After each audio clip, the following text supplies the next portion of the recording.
오늘 본문의 저자는 이사야 선지자입니다. 이사야 선지자는 나라가 망해서 포로에 끌려갔던 그 시절에 주의 말씀을 받아서 예언했던 선지자입니다. 오늘 이사야 11장에서는 이사야가 특별히 완전한 구원과 완전한 평화, 샬롬이 이루어지는 하나님 나라에 대해서 이야기하고 있습니다. 1절, 2절 제가 다시 한번 읽어보겠습니다. 이새의 줄기에서 한 싹이 나며 그 뿌리에서 한 가지가 나서 결실할 것이요 그의 위에 여호와의 영 곧 지혜와 총명의 영이요 모략과 재능의 영이요 지식과 여호와를 경외하는 영이 강림하시리니. 이새의 줄기에서 나는 한 싹이 누구인지 우리 모두 알고 있죠. 예수 그리스도이십니다. 다윗의 족보에서 나신 하나님께서 허락하신 왕 예수 그리스도이십니다. 그분은 성령이 충만하시며 지혜와 모략과 능력이 완전하신 분이시며 그분은 완전한 하나님이셨습니다. 그분이 완전한 하나님이시기 때문에 그분의 통치는 완전하시고 공정하시죠.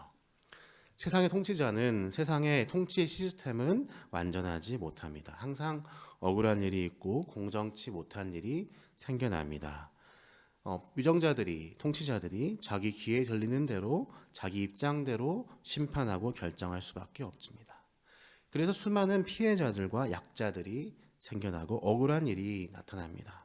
그러나 예수께서 통치하시는 나라에는 그 어떤 악도 정당히 심판받으며 어떤 가난한 자도 겸손한 자도 억울한 일 당하지 않으며 항상 그분의 성실과 공의와 완전함으로 백성들을 평화롭게 다스린다는 것입니다. 게다가 이사야서에서 얘기하는 주님께서 이루실 나라는 사람들만의 회복을 이야기하지 않죠. 온 세계가, 온 피조 세계가 완전한 평화를 누린다고 얘기합니다. 이리가 어린 양과 함께 안식합니다. 먹고 먹히는 처절한 야생의 세계가 놀라운 평화를 누립니다. 즐거운 유희를 함께 누리는 존재들이 됩니다. 이 온 세상이 완전한 안전과 평온함을 누리는 것입니다. 그래서 9절에는 절정으로 이렇게 얘기하죠. 내 거룩한 산 모든 곳에서 해됨도 없고 상함도 없을 것이니. 하나님께서 우리에게 허락하실 그리스도를 통해서 이루실 나라는 어떠한 해와 상함도 없는 나라인 것입니다. 우리는 그것을 믿습니다. 우리는 주님께서 이루실 그 나라에서 영원히 통치하며 살아갈 것입니다. 이것이 우리의 신앙의 고백입니다. 그러나 한편으로 우리가 이 본문을 깊이 생각할 때에 우리 마음에 씁쓸함과 절망감을 주기도 하는 것 같습니다. 왜 그렇습니까? 내가 지금 처한 나의 현실을 바라볼 때에 주님이 이루신다고 약속하시는 그 나라와 너무나 큰 대비가, 너무나 큰 차이가 있기 때문입니다. 나라는 존재는 지금 이 자리에 오늘 너무나 무력합니다. 내 자신이 처한 처지를 생각해 보면 그리고 그것 가운데 어떤 것도 할 수 없는 나의 모습을 생각해 보면 내가 얼마나 어려운 자리에 있는지를 더 깊이 생각하게 되는 것 같습니다. 나는 내가 사랑하는 나의 가족, 나의 배우자, 나의 자녀, 나의 부모 그 누구에게도 본문이 말하고 있는 평화의 나라, 깊은 사랑과 신뢰와 기쁨을 누리는 그리스도의 복음을 능력 있게 전달하지 못하고 실패하는 모습을 보게 됩니다. 내가 처한 직장, 내가 처한 사회, 내가 처한 나라 가운데서도 나는 아무런 역할을 하지 못하는 아주 미약한 존재처럼 느껴질 때가 많습니다. 나 개인만 그렇습니까? 나 개인만 부족하고 나 개인만 미약하면 다행일 것입니다. 하지만 우리가 함께하는 나의 형제 자매들을 머릿속에 떠올려 보십시오. 우리가 속한 마을원들을 마음속에 그려보십시오. 그들의 기도 제목들을 생각해 보십시오. 우리 교회를 생각해 보십시오. 우리 모두는 너무나 연약합니다.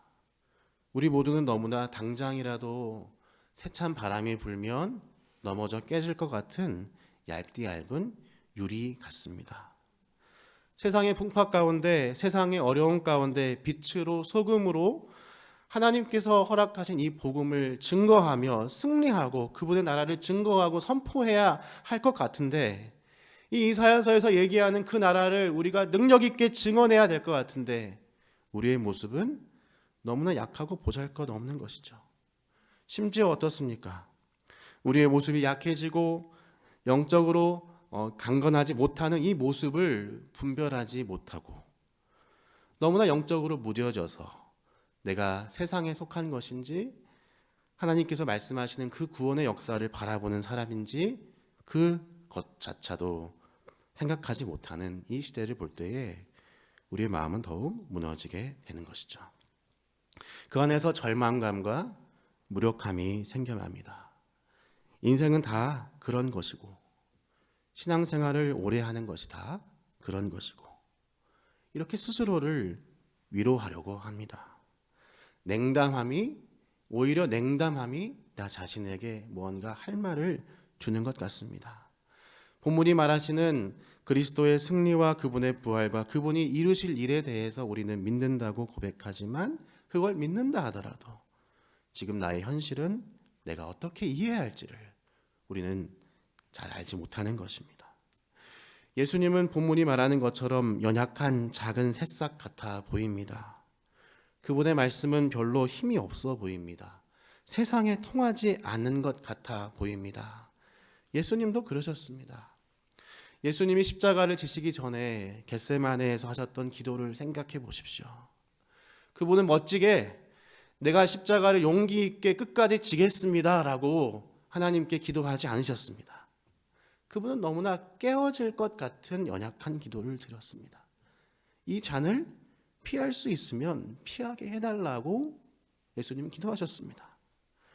그분 너무 솔직하게 고백하셨던 것입니다. 예수님이 굳건히 지켜온 마음이 십자가의 그 놀라운 진노 앞에서 무너져 내렸던 것입니다. 예수님의 그 무너지는 기도를 옆에서 들었던 제자들의 마음은 어땠을까요? 우리를 압도하는 그 객관적인 무력함 앞에서 우리가 뭔가를 기대하며 내 인생에 뭔가 특별한 변화가 일어날 것이며 선한 열매가 맺어질 것이라고 믿으며 기도한다는 것이, 기대한다는 것이 가능할까요? 냉담한 마음이, 단념하는 마음이 맞을 수 있습니다. 세상 사는 게 다 그렇고 모두가 나만이 아니라 모든 사람들이 이렇게 살다가 죽는 거고 우리가 구원받으면 그것으로 감사하면 되는 것이지. 이런 고백이 어쩌면 우리의 솔직하고 정직한 반응일 것입니다. 우리는 모두 이러한 마음을 누리고 삽니다.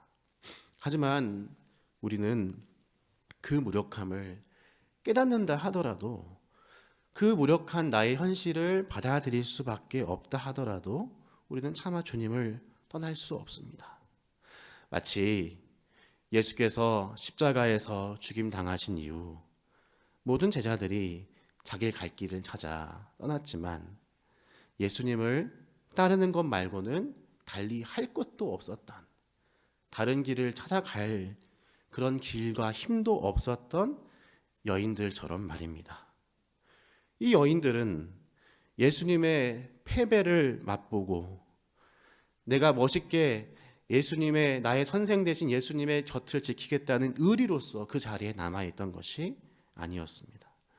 주님의 부활을 믿고 주님이 다시 사실 것을 믿음으로 다른 곳에 가지 않고 그 자리에 남아있던 것이 아니었습니다. 그 사람들이 했던 일이 무엇입니까? 무덤가를 찾아와 무덤가에서 울고 있었던 것뿐입니다. 주님이 패배하셨다는 절망에 상징하는 그 자리인 무덤 말고는 다른 갈 곳이 없어서 그 자리에서 울고 있었던 것입니다. 우리가 마치 이런 여인들과 비슷합니다. 그들이 울고 있었을 때에 그들이 아무것도 할 수 없어서 그 자리를 지킬 수밖에 없어서 다른 갈 곳이 없었기 때문에 그 자리에서 머물고 있었기 때문에 주님은 그 여인들에게 선물을 허락하십니다. 주님이 그들에게 주신 가장 큰 선물이 무엇이었습니까? 우리 주님께서는 이 연약한 여인들에게 자신의 승리를 인류 역사상 가장 처음으로 보여주십니다. 주님은 이 여인들을 통하여 물이 바다를 덮음같이 여호와를 아는 지식이, 부활하신 그리스도를 아는 지식이 그 여인들을 통하여 세상에 충만해질 수 있도록 가장 첫 번째 도구로, 증인으로 사용하셨던 것입니다. 그것이 주님이 일으켜셨던 반전입니다. 하나님은 가장 큰 절망과 연약함의 한가운데 있던 바로 그 현장에서 온 우주 역사의 반전을 증언하는 자들로 이들을 세우시는 것입니다. 이들은 완전한 무력함과 절망과 패배의 현장에서 감당할 수 없는 승리의 증인이 되었던 것입니다. 죽은 예수님이 곁이 아니면 달리 갈 곳이 없었던 무덤가를 지켰던 그 여인들처럼 우리 또한 다른 갈 곳이 없기 때문에 이 자리에 모여 있는 것이 아닙니까? 여러분, 우리가 이 자리에 와서 눈물 흘리고 울고 아버지의 이름을 부르고 떼를 쓰고 어떨 때는 아버지를 원망하고 불만을 토로하고 저러는 아이처럼 구는 이유가 무엇입니까? 기도하는 것 말고는 우리에게 다른 선택지가 없기 때문입니다. 우리에게 믿음이 항상 충만합니까? 우리에게 항상 성령 충만함이 있습니까? 우리가 다른 사람들보다 더 거룩합니까? 우리가 다른 사람들보다 더 많이 선한 일과 봉사를 하고 있습니까? 우리가 남들보다 더 많은 걸 가졌고 더 많은 배움을 가졌습니까? 그렇지 않습니다. 오히려 우리는 더 못한 자들입니다. 내가 가진 게 없을수록, 내가 부족하기 때문에 부족할수록 더욱 주님을 떠나지 않을 수밖에 없습니다. 이 자리를 지킬 수밖에 없습니다. 여러분, 그러므로 우리가 할 수 있는 이 일을 우리는 인내하며 끝까지 지켜야 하는 것입니다. 이 자리에서 주님의 바짝그랑이를 붙잡고 답이 안 나오던 그 여인의 자리를 지켜야 하는 것입니다. 우리가 기도하는 이 대상이, 우리가 그 붙잡고 의지하는 대상이 우리가 지어낸 우상이라면, 우리 생각대로 꾸며낸 상상의 어떤 신이라면 우리에겐 아무런 반전은 없을 것입니다. 예수께서 죽으시고 그냥 끝난 것이라면 우리에게 아무런 소망이 없을 것입니다. 그러나 우리가 지키며 우리가 의지하는 이 기도의 대상은 영원하신 왕이며 평강의 왕이십니다. 공의와 정의로 다스리시고 온 우주 세계를 온전히 통치하실 영원한 왕이신 것입니다. 그 신실하신 하나님의, 그 신실하신 우리 왕의 약속이 우리를 끝까지 견고히 지키실 것입니다. 그러므로 우리는 이 자리를 인내하며 버티고 나아가야 하는 것입니다. 주님은 우리를 버리지 않으십니다.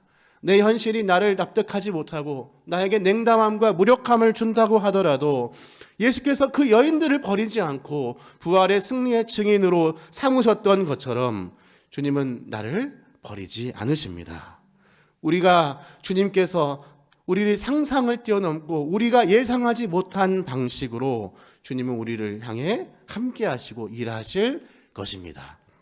그러므로 이해되지 않는 이 현실 가운데 이 자리를 지키며 주 앞에 오늘도 기도하며 나아가길 주님의 이름으로 축복드립니다. 그리고 그분의 신실하심을 의지하며 찬양하며 나아가길 주님의 이름으로 축복드립니다. 다 함께 기도하겠습니다.